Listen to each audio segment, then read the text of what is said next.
Y dice 2:12, escribe al ángel, recapitulando hasta aquí. Obviamente no es un ser espiritual, porque si fuera un ángel, el ángel está ya con Dios, no necesita que le mandemos una carta de la tierra, del cielo a la tierra, de la tierra al cielo, para que... No. Este ángel, ángelos, original, significa mensajero.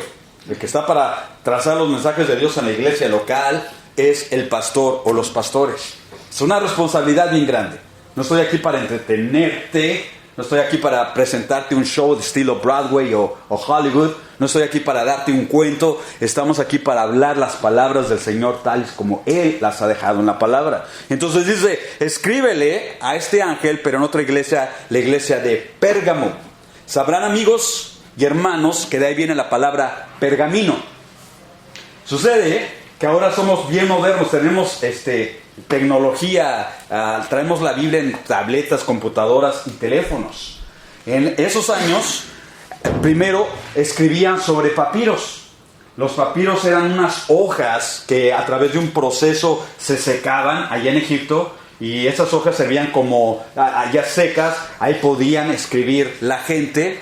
Pero había un problema, que esas hojas entraban en descomposición, hongos, la humedad destruía los libros valiosos. Después del papiro empezaron a usar pérgamos o pergaminos. Son pieles de animales que eran disecados, obviamente, eran como tratados como curtidores, y ahí escribían y eran más longevos, duraban más los pergaminos que los papiros. Bueno, esa era la tecnología del momento. Después vinieron los libros y ahora tenemos las tabletas. Pero dice, al mensajero de esta iglesia en Pérgamo, Cristo se identifica: el que tiene la espada aguda de 2 filos. Véngame, ¿qué saludo es ese? Yo esperaría escuchar por lo menos el saludo hebreo, shalom, que significa paz a vosotros. Pero no, Cristo directamente va, para que veas que está en el día del Señor. No es el domingo, sino que está hablando de juicio. Inmediatamente se introduce a la iglesia de Pérgamo diciendo, el que tiene la espada aguda de 2 filos, que es su palabra, está diciendo, estoy listo para usar mi espada, listo para usarla. Amigos, ¿qué clase de saludo es ese? Y lo repito, yo esperaría escuchar shalom, paz a vosotros. Obviamente es un mensaje de juicio. Pablo, teniendo conocimiento, creo, de la intención del Espíritu, la intención de Cristo, nos deja saber en sus escritos que el juicio del Señor comienza por su casa primero, antes que del mundo. Y esto, amigos, lo digo con respeto, analiza tu vida, yo analizo mi vida. A veces los cristianos no estamos viviendo como Dios quiere que vivamos. No solo no estamos viviendo como Dios quiere que vivamos, sino con la cabeza, sino con nuestra voluntad. No estamos dispuestos a hacerle el Señor total de nuestras vidas. Y este es un mensaje, yo tengo la espada y les voy a dar el mensaje. Ahora, Pérgamo significa 2 veces casado, o mejor dicho, matrimonio mixto. Pérgamo. A ver, ¿cuál es la implicación? ¿Habrá una verdad espiritual sobre el significado de la palabra? Creo que sí. Por eso Cristo escogió la iglesia en Pérgamo. Pérgamo significa el peligro de tener 2 esposos. La iglesia quería un esposo, Cristo, pero a la misma manera la iglesia quería tener otro esposo, que es el mundo. Y nos estamos dando cuenta de cuál es el trasfondo. Si bien la iglesia de Éfeso es la iglesia descuidada, la iglesia de Esmirna es la iglesia perseguida, la iglesia de Pérgamo es la iglesia licenciosa. ¿Qué significa con licencioso? Que se permite todo. La iglesia.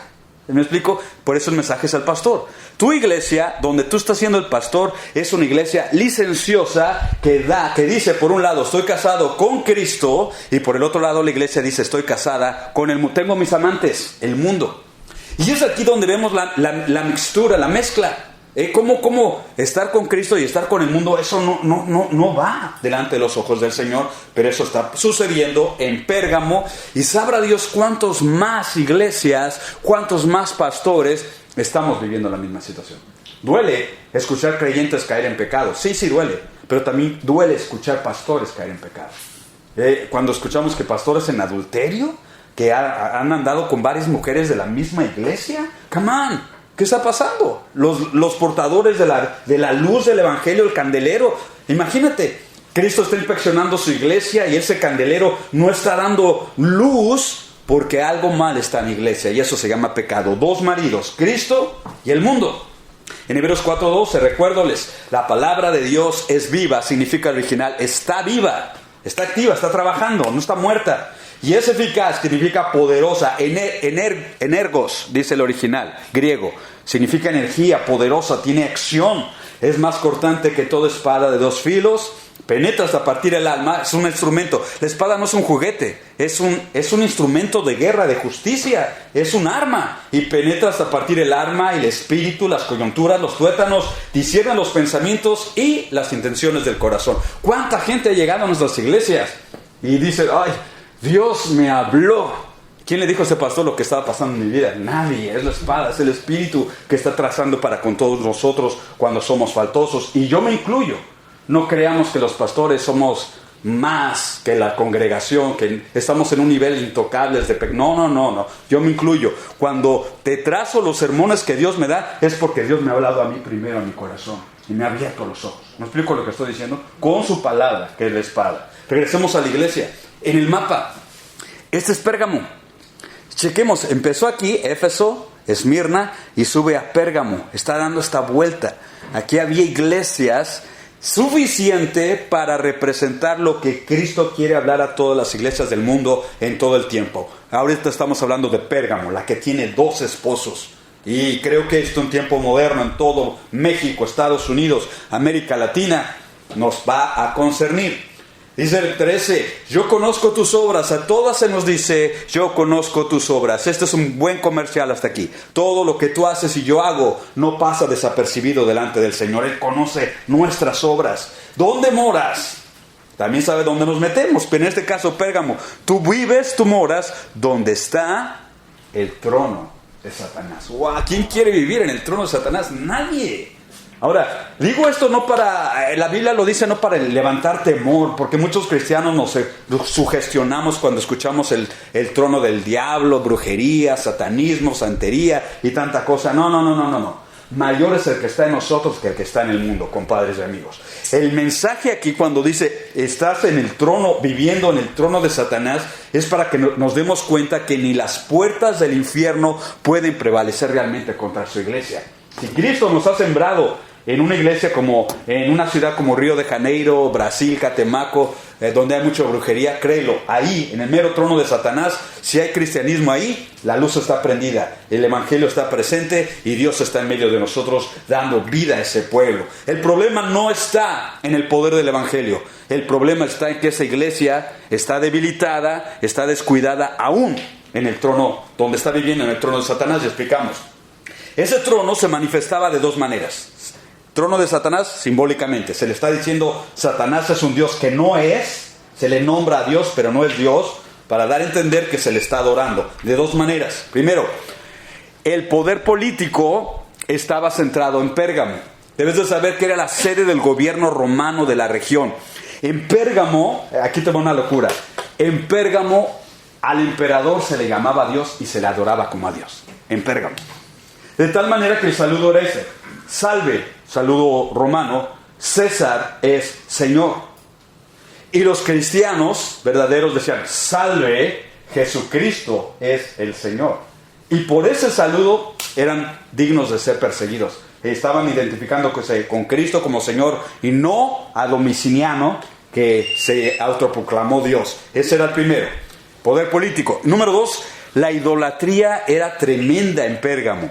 Dicen los historiadores y antropólogos que allá había una estatua de Zeus sentado sobre un trono. Zeus, Júpiter, Zeus para los griegos, Júpiter para los romanos, Dios creador supuestamente, uno, y tenían a otro, Esculapio, y ahorita vamos para allá, el dios de la medicina, de los brujos o de los yerberos, estaba también en esa ciudad. En Lucas se nos explica un poquito acerca de eso. Al diablo dice, porque habla, es un personaje, y cuando tienta al Señor, a ti te daré toda potestad, o esta potestad, y la gloria de ellos, porque a mí me ha sido entregada, dice el diablo, y a quien yo quiera la doy. Si tú postrado me adorares, serán tuyos. Amigos, surge una pregunta. ¿De Jehová es el mundo y su plenitud, o del diablo? Respuesta. El Señor posee todas las cosas, el universo, macrocosmos, microcosmos. El Señor es dueño de todas las cosas. Lo que está hablando aquí el diablo es la gloria y los reinos del mundo. ¿Me explico cuál es la diferencia? Cuando Adán y Eva pecaron, les dieron las llaves de los reinos, de los gobiernos humanos. Literalmente se las dieron esas llaves a Satanás. De tal manera que hasta el tiempo presente en el mundo, el que está reinando no es Dios. ¿Quién es? Es Satanás. En el pecado, las cantinas. No me digas que Dios está reinando en medio del cabaret. Obviamente que no. No. Es el diablo. Ahora, lo que está pasando aquí, Satanás está dándonos, abriéndonos los ojos, que él quiere y él puede dar a algunos poder, gloria, vanagloria, y es donde una de las tentaciones que Cristo no cayó, pero muchos hombres han caído ahí. El poder, la fama, la vanagloria, y es lo que el diablo, en este caso, tiene, y es donde estaba sentado su trono en la iglesia en Pérgamo. Ahora, es una imagen de Esculapio. Hasta el día presente, vas a ver un individuo relacionado con una serpiente. Se creía que tenía el don, ese era un dios, entre comillas, de la curación. Conocía la vegetación, los remedios, las plantas medicinales, y aquellos hombres griegos y de esa península, del Asia Menor, de Turquía, le adoraban a él en una estatua como si fuera Dios. Esta es la misma estatua que se encontró en esa ciudad, el trono de Satanás. Nos está hablando de un centro de idolatría, compadres y amigos. Poder político, por un lado, sí, pero el poder de la idolatría en otro lado. ¿Saben que la idolatría es un pecado totalmente grosero delante de los ojos de Dios? Amén. Y tú y yo venimos de un mundo idólatra. Amén. La idolatría es como tentar o retar a Dios con celos. No me voy contigo, me voy con el mono ese. La humanidad estamos haciendo eso delante de los... Éxodo 20 dice, Jehová tu Dios es un Dios celoso. Aquellos que están casados, estamos casados. ¿Te gustaría que tu mujer se fuera con otro hombre? Obviamente no. ¿Por qué? Es tu esposa, es mi esposa. Somos celosos, debemos celar a tu esposa. Es exclusiva, es tuya, no para nadie más. La humanidad hace eso con el Señor. ¿Me explico? En lugar de irnos con el Señor, se van con este mono, con la Lupita y como se llame, y eso está levantando celos delante de los ojos del Señor. Sigamos adelante, en 2 Corintios 4, en los cuales el Dios, no que sea Dios, recapitulo aquí. Satanás no es Dios, amigos, es llamado Dios, que es distinto. ¿Me explico? Dios solamente hay uno, Isaías 40, ya lo vimos, el que hizo los cielos y la tierra, que tiene potestad sobre la vida y la muerte es Dios. Aquí es llamado Dios, ¿por qué? Porque tiene control. El Dios de este siglo cegó el entendimiento de los incrédulos. Aquí nos vamos a identificar con algo. Están cegados, no todos, los creyentes no están cegados, compadre. Si leemos Efesios capítulo 1, cuando recibimos a Cristo, Pablo ora a fin de que los que reciben a Cristo, los nuevos creyentes, les sea dado espíritu de conocimiento y de amor en aquel que nos salvó, que es Cristo. Los creyentes entendemos por obra de la regeneración del Espíritu Santo, comenzamos a entender la Biblia, comenzamos a entender las cosas espirituales. Los creyentes, los incrédulos, no. A un incrédulo, a alguien que ha decidido no creer a Cristo, tráelo a la iglesia cuando a veces tú quieras, léele la Biblia, ora por él, pero si él permanece en estado de incredulidad, no le hacemos ningún provecho. ¿Me estoy explicando lo que estoy diciendo? No, al contrario. Es ahí donde el Señor Jesucristo dijo, no echéis las perlas a los puercos. Entendemos cuál, porque ellos han decidido no creer, han decidido rechazar al Salvador. Entonces, ¿qué hacemos? ¿Sí me explico? ¿No quieres creer? Es tu decisión, compadre. Por eso hay que sacudirse el polvo de nuestros pies e ir a un lugar donde sí quieran creer y escuchar el mensaje del Evangelio. Estos, dice, su entendimiento, porque son incrédulos, está cegado para que no le resplandezca la luz del Evangelio. Pueden tener la Biblia aquí enfrente, tener a todos los pastores del vecindario orando por ella, pero si yo decido no creer, mi entendimiento está cegado. Y con todo respeto, compadre, a tu religión y a tu pasado y a mi pasado, así llegamos a Cristo todos, con entendimiento fundido. Pero ¿qué va a pasar con la religión de mis padres? Si es la que me heredaron. Ese argumento yo lo tenía, pero aquí, hermanos, saqué. Hasta que un día alguien me tocó a la puerta de un cristiano evangélico y me dijo, Cristo no te vino a cambiar de religión, Cristo te vino a cambiar la vida, compadre. Y me abrió los ojos.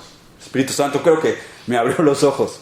Me dijo, en el infierno hay mucha gente religiosa, de muchas religiones, pero en el cielo no hay gente religiosa, hay gente salva, lavada por la sangre de Cristo. ¿Te das cuenta de cómo comenzamos a ver? Gracias a Dios por la luz del Evangelio. Mira lo que dice, ejemplo de la idolatría moderna. la competencia más grande a Lupita ahora en México es la Santa Muerte. ¿Sabían eso?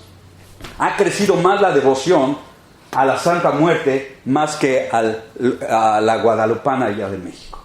Gente que en 20 años atrás tenía la guadalupana en una esquina, ahora la han removido y han puesto a la Santa Muerte. México, el DF, es la cuna central del moderno culto a la Santa Muerte. Ya llegó a Texas, alguien me dijo, que han visto algunos que otros altares de esta señora.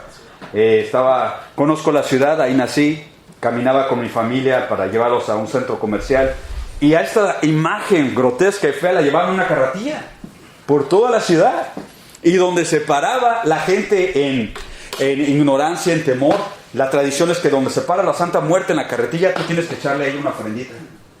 Y dicen, y se quedan viendo ahí los paseantes de esa calaca. Y les dice, ¿la niña bonita no le vas a dar una ofrenda? No. Pero la niña bonita pues se puede enojar. Que se enoje. Está muerta la calaca, está muerta. ¿Sí me explico? No. En cambio, el Dios del cielo está vivo. Él sí respira, sí me explico.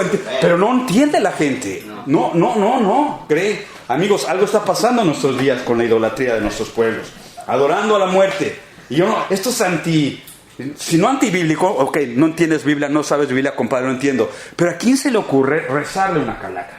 ¿A quién? Si ni oídos tiene, no mueve nada. Para que nos demos cuenta cómo el pecado nos ha lavado acá y nos ha lavado acá. Y nuestra gente está metida en todo eso. Atrapados en la ignorancia. Veracruz, parte de mi familia es originaria de Veracruz. Allá hay, como en otras partes de México, la tradición que en el Día de Muertos tienen que dejar comida al panteón. Yo no sé cuántos de ustedes se ubican con eso. ¿Por qué? La tradición dice que en esa noche vienen los espíritus a comer. O sea, eso no entra sentido acá, pero es la tradición. Una cosa les aseguro: esa noche todos los borrachos tienen cena garantizada. Lo único que tienen que irse al panteón, ahí encuentran tamalitos, frijolitos, salsitas y de todo. Y al otro día regresa la gente de, ¡ay, vino el no, ¿cuál fulanito? No vino el muerto. Vinieron los vivos a comer lo que ustedes dejaron ahí. Obviamente, amigos, atrapados en la ignorancia. Por eso dice la Escritura claramente, el Dios de este siglo cegó el entendimiento de mucha gente. El Deuteronomio nos abre los ojos. 32. La gente esta, aún los judíos, ignorantes y rebeldes, sacrificaron a los demonios y no a Dios. Es lo que está haciendo la idolatría hoy en día. A los demonios. Los demonios quieren tener contacto directo con la gente. Mueven vasos, fenómenos ultranormales. La gente se sugestiona, tableros de Ouija, pregúntale a Charlie. Bueno, eso ha estado de moda miles de años atrás hasta nuestros días. Sacrifican a los demonios, no a dioses que no habían conocido, nuevos dioses venidos de cerca, que no habían temido vuestros padres. Y eso sucedió en Israel. En el Nuevo Testamento Pablo dice, 1 Corintios 10:20, antes digo que lo que los gentiles sacrifican, a los demonios los sacrifican, y no a Dios. Y no quiero que vosotros os hagáis partícipes con los demonios. Amigos, la idolatría es terrible. Y de ahí nos sacó el Señor. El testimonio. Mi mamá no tenía muchas imágenes idolátricas en la casa, solamente tenía el corazón de Jesús. No sé si usted lo sabe. ¿Qué es eso? Sagrado Corazón, gracias. Y estaba haciendo una pose la imagen esa que dice mamá, pero mira, qué lindo. Yo pues no le veo nada de lindo, pero en fin. Mi mamá cuando quiso remover ese ídolo, dice que dijo, ya, la Biblia dice, tengo que removerlo. Y se levanta, dice su testimonio que ella vio cómo le salían 2 lágrimas a esa imagen que estaba ahí. Y tuvo que luchar con sus emociones de decir, ay, me está diciendo que no lo mueva, que se quiere quedar ahí. Con lo que ella estaba sintiendo y pensando, influencias del demonio, o con lo que está escrito en la palabra del Señor. No tendrás dioses ajenos delante de mí, no te harás imagen ni ninguna semejanza, no te postrarás a ellos, ni los honrarás. Esa es la palabra escrita del Señor. Y dice que tomó mejor ahínco, valor, me voy a lo que Dios dice antes de lo que yo siento, y la quitó de ahí para la gloria de Dios. ¿Te das cuenta, hermano? Tenemos nosotros creyentes que tomar una decisión de salir de la idolatría. La iglesia en Pérgamo le gustaba a los 2 esposos. Me voy con Cristo cuando me conviene, échame la oración, échame, tú sabes, así. Pero me voy con el otro esposo cuando me conviene. Y hay gente así todavía en nuestros días. Un día, yo no me considero muy espiritual, no estoy diciendo eso, pero de vez en cuando el Señor me da una palabra de revelación. Y fuimos a orar por una persona, cuando era joven, con otros muchachos, La mujer, obviamente cuando visitas a alguien, lo digo con respeto, todos ponemos nuestra mejor cara de santurrón, santito, ¿sí me explico? Pero había algo, cuando estábamos orando, Dios me dio una visión de que esa mujer tenía ídolos escondidos debajo del colchón de su cama. Y lo que sucede es que cuando nosotros fuimos, ella sabía que iba a recibir una visita de los hermanos de la iglesia, los quitó. Pero cuando nosotros nos íbamos, ¿qué crees que hacía? Los voy a poner en donde estaban todas las cosas. Entonces, al momento de orar y para ser despedidos, le dije, hermana, Dios, tómenlo como una loquera, me siento loco al decir esto, pero Dios me muestra que debajo de su colchón usted tiene imágenes que no honran a Dios. Y la hermana se queda, ¿y usted cómo sabe? Yo no lo sabía, Dios me lo está mostrando. Y no solamente le digo esto es abominación, se lo digo. Quítelos, remuévalos, quémelos, no lo regale a nadie, quémelos, eso no honra a Dios. Si usted quiere seguir con el Dios del Evangelio. ¿Te das cuenta? Lo que quiero decir con esto, es fácil ser cristiano con los cristianos, pero ser pagano con los paganos. La iglesia en Pérgamo estaba en esa situación, con un esposo el domingo y con nosotros, los ídolos, durante la semana. Y es lo que Cristo no soporta de esa iglesia. Dice 1 Corintios 10:14, por tanto, amados míos, huid de la idolatría. Hay que salir de la idolatría totalmente de ahí, apartarnos de ello. Es el mensaje del Evangelio, cosa que en la iglesia tenemos que enfatizar, porque esa es la voluntad de Dios de acuerdo a la palabra escrita del Señor.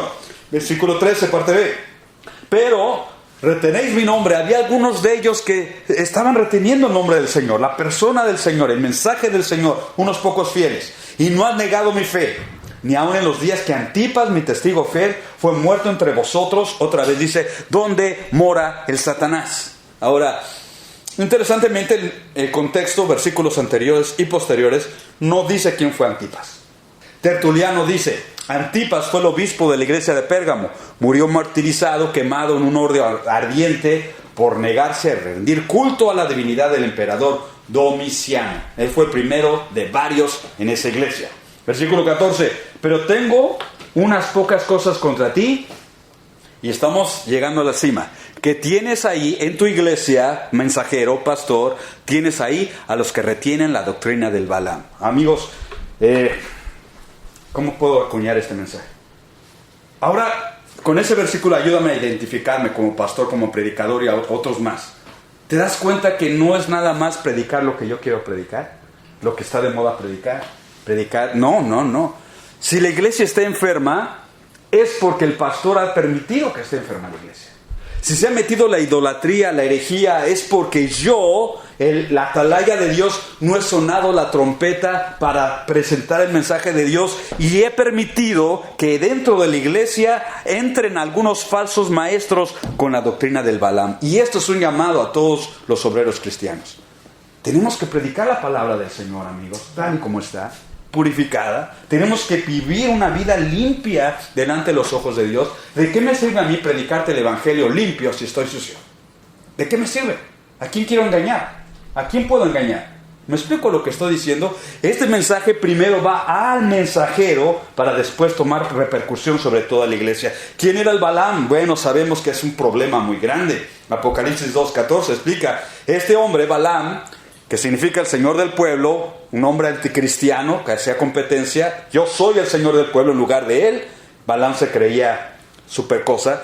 Él enseñaba a Balac, un rey, a poner tropiezo ante los hijos de Israel, a comer cosas sacrificadas a los ídolos y a cometer fornicación. Compadres, en la iglesia. Oh, wow. Me duele decirte esto, pero la fornicación está de moda en las iglesias hoy en día. Y hay pastores que no decimos nada. ¿Por qué? Porque el mismo siervo está en fornicación muchas veces. ¿Te das cuenta de lo que está pasando? ¿Cómo va a venir un hombre el domingo a predicar santidad delante de los ojos del Señor cuando uno mismo está metido en ese cochinero?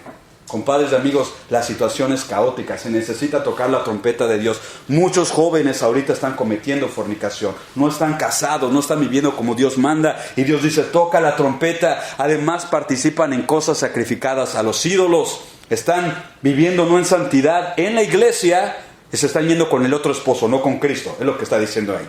En el número se nos explica, en números 25, cuál era el problema de Balaam. Mientras Israel habitaba en Sittim, que es el desierto, lo vamos a ver clases después, el pueblo comenzó a prostituirse con las hijas de Moab. Escuchemos, en lugar de irse con las israelitas, el pueblo de Dios, el pueblo con las hijas. Miren, varones, estoy hablando a varones, el problema que tú y yo tenemos cuando Dios no gobierna nuestra sexualidad. Y estoy hablándote como hombre a hombres. Tú y yo, nuestro DNA está programado para ser unos mujeriegos constantemente toda la vida. ¿Cuántos dicen amén o ouch? Amén. Guay. No fueron las mujeres, fueron los hombres. Cuando Adán y Eva pecaron, creo, parte de su sexualidad fue distorsionada. Por ello, los hombres hoy en día, creo, todos los hombres, cristianos o no, somos tentados, somos invitados a cometer pecados de inmoralidad todos los días. ¿Qué es lo que vamos a hacer? ¿Perder la batalla o ganar la batalla? La escritura dice, se prostituyeron. Y estas chamaconas o mujeres invitaron al pueblo, a los judíos, varones consagrados, a sacrificios que hacían a sus dioses. Yo no entiendo esto. Imagínate, conocer a Dios, ver cómo abrió el mar rojo, les dio maná del cielo, y vienen unas chamacas y les dicen, vente, vamos con nuestros dioses. Y se fueron con sus dioses, el pueblo comió, los hombres, mejor dicho, con ellas, y se postraron ante sus dioses, que son ídolos. E Israel se unió a Baal Peor, que es un ídolo. Los hombres se unieron a Baal Peor, y se encendió la ira del Señor contra Israel. Eran los hombres, como tú y como yo. Y esto lo digo rápido, es un llamado a cuidar de nuestra sexualidad, muchachos. Todas las mañanas tú y yo como varón cristiano debemos orar, Señor, y no permitas que caiga en tentación en este día. Mayor es el que está en mí. Me doy cuenta que si eso padecieron los judíos varones, nosotros podemos padecer eso también. ¿Te das cuenta? Jóvenes, viejos, adultos, estamos en una guerra. ¿Qué va a pasar después? Bueno, la escritura dice, el 16, he aquí, estas mujeres fueron la causa de que los hijos de Israel, por el consejo del Balaam, fueran infieles al Señor. En el asunto de Peor, el ídolo, Baal Peor, por lo que hubo una plaga, la espada, entre la congregación del Señor. Por eso Cristo, ya lo vimos, se identifica como el que tiene la espada de dos filos, porque está hablándonos. Así como juzgó a los judíos del Antiguo Testamento, Cristo va a juzgar a la iglesia de Pérgamo y a los de nuestros días si no nos arrepentimos de las inmoralidades. Compadres, por favor, para esto, dato. La pornografía está rampante ahorita más que en el pasado, ¿sabes eso? Porque es tan fácil en un celular, es tan fácil en una tableta, es tan fácil en un wifi, en un spot, y es tan fácil hacerle caso a una sugestión que alguien manda y una fotografía indecente. Es tan fácil, pero al hacer eso, tengamos en consideración que estamos dejando nuestra integridad y nuestro compromiso con el Señor de allá arriba. Si somos tentados, no caigamos en tentación. El problema no es ser tentado, el problema es caer en la tentación. Y las mujeres fueron el problema para los judíos en este caso. Dice Judas, por ganar dinero se entregaron al error de Balaam. Ya vimos dos pecados. ¿Qué consiste el error de Balaam? Sexualidad distorsionada, fuera del gobierno de Dios, 1. Y 2, predicadores que lo único que les interesa es ganar dinero. ¿Y de cómo quiere la predicación, pastor? He hablado con gente que literalmente una vez estábamos haciendo un evento, vamos a hacer una campaña, el famoso, el evangelista y me dijo, directamente, vía telefónica, me dijo, ¿y cómo va a ser la ofrenda?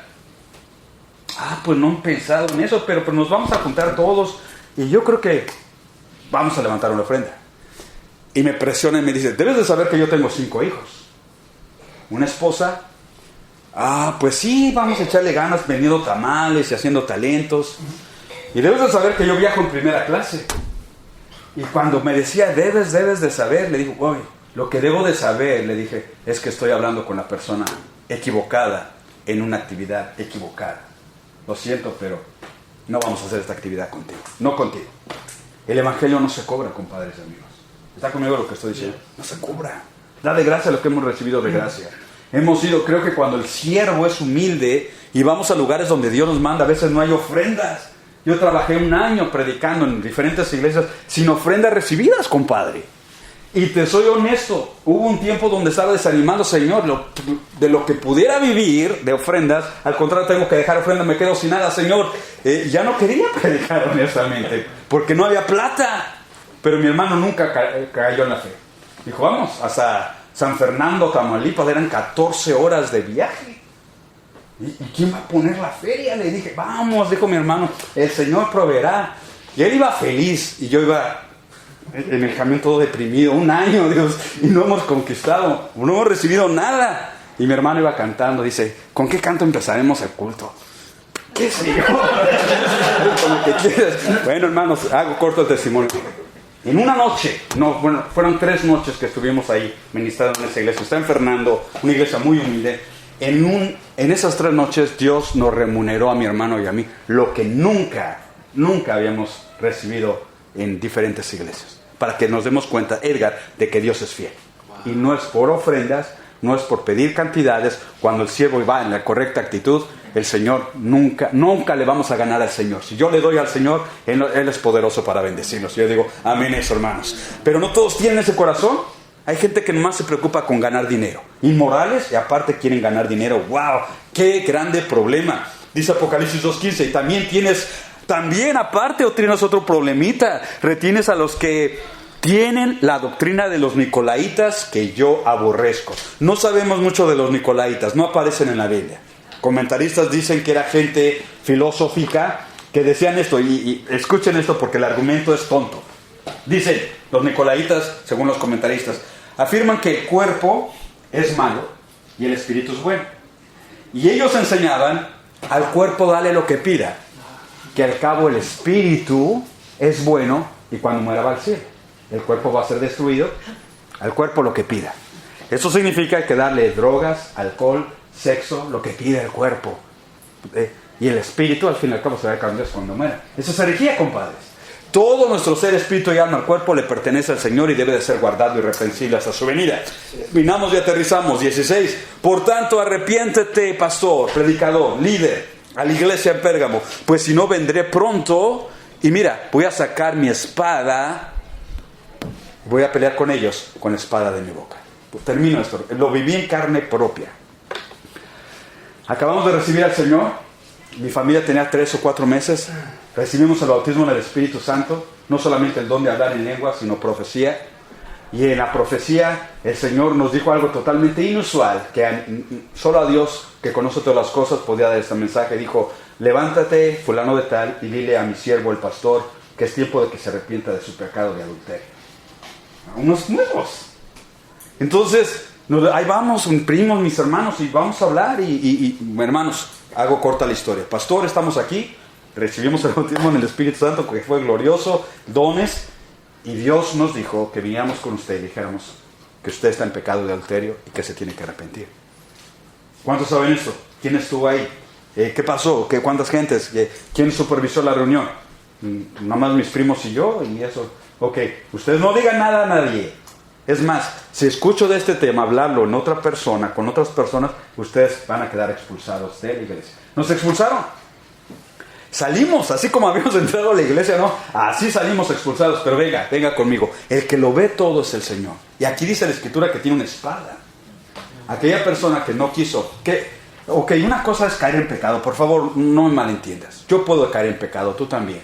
Pero si caemos en pecado, tenemos que arrepentirnos, compadre. Más si Dios te está mandando un siervo, la palabra de Dios a alguien para que te arrepientas. Arrepiéntate, Edgar. No estás jugando a la iglesia.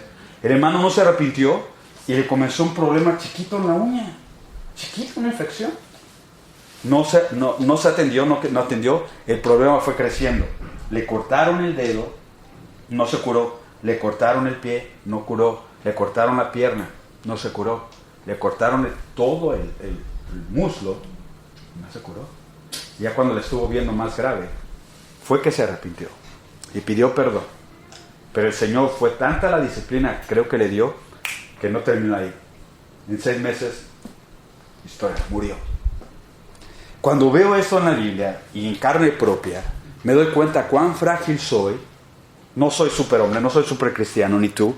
Me doy cuenta que él y tú y yo podemos caer en el pecado. Pero una cosa es caer en pecado y otra cosa es albergar iniquidad. En lugar de confesarlo y apartarnos, el que escoge no confesar su pecado y permanecer ahí, viene la espada del Señor fuertemente. ¿Me explico lo que estoy diciendo, hermanos? Amén. No somos mejores que nadie, aprendamos la lección porque Dios está diciendo ahí. El que tiene oído, oiga lo que el Espíritu dice a las iglesias. El mensaje es universal a todo el pueblo de Dios. Escúchalo, Edgar, escúchalo, hermano. Al que venciere sobre la inmoralidad, al que venciere el camino de Balaam, al que venciere la herejía, la falsa enseñanza, al que venciere, le daré de comer del maná escondido. Que debes de saber que en el arca, en el Antiguo Testamento, el arca del pacto, ahí pusieron la vara de Aarón que reverdeció, y ahí pusieron un ejemplo, un sample del maná, dándonos a entender que en el día cuando Cristo el Mesías se revele, nos va a dar ese maná. Él es el que tiene la autoridad de dar ese maná, no como los judíos que comieron el maná y murieron, sino nosotros en aquel día, creo en las cenas del Cordero, tal vez lo que vamos a comer es el maná escondido de parte de Dios. Y le daré una piedrecita blanca, aquí terminamos. Piedrecita blanca se llama tesera. Y la piedrecita escrito un nombre nuevo, que el cual nadie conoce sino aquel que lo recibe. ¡Wow! Buenas noticias para aquellos que se llaman Espiridión. Mi abuelo se llamaba Espiridión, que no es tan raro, pero va a recibir un nombre nuevo y en aquel día. La tesera, te explico lo que es. Oramos y nos vamos. Dicen los estudiosos que la tesera, una piedrecita blanca, era un boleto. Hoy en día cuando tú eres invitado a una reunión, una quinceañera, una graduación, un evento especial de clase, te dan un boleto, un ticket. En tiempos bíblicos el boleto era una piedrecita blanca. La mitad, ¡pum!, la tenía quien te invitó. Y la otra mitad, ¡pum!, la tenía quien recibía la invitación. De tal manera que se nos está dejando saber aquí, la reunión en el cielo no va a ser, al cielo no va a entrar ningún agregado, ningún saltado, ningún mojado llega al cielo. Simplemente quien llega al cielo obviamente es quien tiene la invitación de estar en el cielo. ¿Quién? Esta es la invitación que te extendió Cristo Jesús. Yo tengo la tesera y tú tienes, y un nombre nuevo. Amigos, obviamente Cristo nos va a nombrar con las cualidades que tenemos, las nuevas cualidades que tenemos en él. A Pedro le cambió el nombre. Pedro, ahora vas a de ser Cefas, una caña doblada, le cambia a Petros, una piedra, algo sólido. Mira qué bueno. Yo no sé el nombre que Dios te va a dar en aquel día, o el que me va a dar, pero me llama la atención y me hace perseguir y ser fiel hasta la muerte si Dios nos permite. Y yo digo, amén.